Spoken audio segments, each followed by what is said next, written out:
after this attack happened, especially yesterday, Netanyahu is all of a sudden confirming that what? Immediate negotiations. He went to meet with the Israeli army in one of the bases, and he told them, listen, we have the plan to occupy Gaza, and it's going to be approved. Everything is going to go as normal, and that plan is going to go ahead so that we can take down everything. But I authorized immediate negotiations on the release of all the hostages and to end the war. Hold on a second. A few days ago, he's trying to copy Trump, by the way. He's trying to copy Trump in the way where constant U-turns, and trying to seem unpredictable and using that unpredictability as a source of power or leverage in some sense. But that's also to pacify the huge concerns and voices and criticism and refusal coming from within, from the Israeli army who is active, from people who are actively in the Israeli army, let alone the people who, are not coming whatsoever. They're having a huge headache trying to bring people into this Gaza occupation plan. A recent confirmation said that they're short of 12,000 soldiers. And again, all over the place with the numbers. Initially, they said we need 250,000, then we need 100 to 130, then a little bit less. And now they're saying, oh, yeah, we're going to send 50 to 60,000, but 10 to 12,000 short. 10 to 12,000 short when you haven't been able to accomplish anything against the resistance with all of your 5 divisions adding up to approximately 90,000, because Israel doesn't declare how big a division is. But estimations in the beginning, during the intense Israeli presence in the beginning of the Gaza genocide, said that there were approximately 75 to 95,000. Imagine. And now they're saying we're 10,000 short.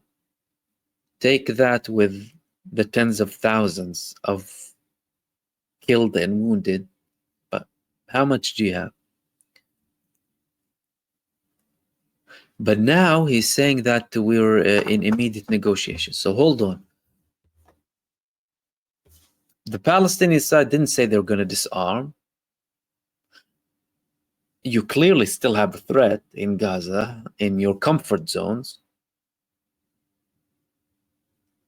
And you're still willing to talk.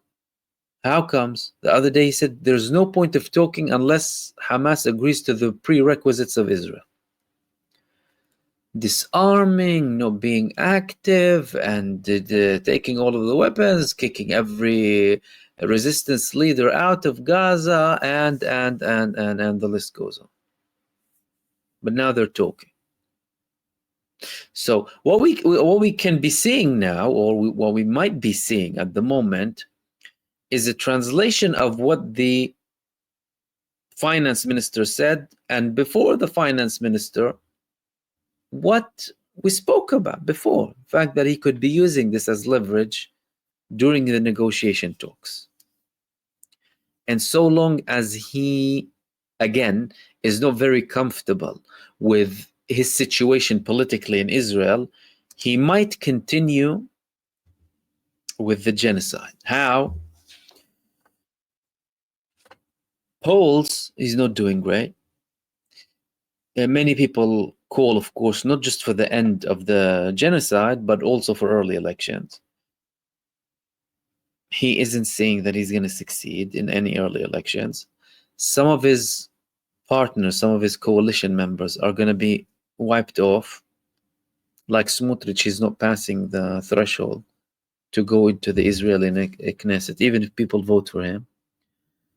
And Netanyahu's finding himself stuck. Why? Because although he still has popularity, he'll still get like about 24 MKs if elections happen like within a week. But that's less than what he had in other times, where he had a little bit more popularity. That isn't going to be enough for him to have a coalition. For various reasons, he's unwilling to take the safety net of the opposition in Israel to continue and run in the government up until the next elections, whether it would be an early election or on time. I mean, it's a little bit unlikely that Israel would go to the normal, preset date of the elections, which is October 2025. But he's finding himself stuck. The accomplishments of, or what he called as the accomplishments of Iran are fading away. He has no option to win the next election. I mean, no option. He's not likely to, based on current polls. And reports are now saying that some elements of the opposition are trying to unconditionally join the government of Netanyahu so that he can reach a deal and remain with him inside of the government up until the next elections. And those reports are primarily circulating around Benny Gantz, who was a member of the war cabinet, a previous ally slash opponent slash ally slash opponent of Netanyahu before. Because his situation in the polls in Israel is also not well. So he might be like, okay, do you know what? I'm going out anyway. Let me try and see if I can do something now. But all of that still in the realm of the unknown. However, the fact that Benjamin Netanyahu just confirmed that he is indeed willing to go ahead and send the delegation and have talks, all of that indicates that what the Palestinian resistance is doing, alongside the pressure, is actually working. How likely is that to be translated on the ground?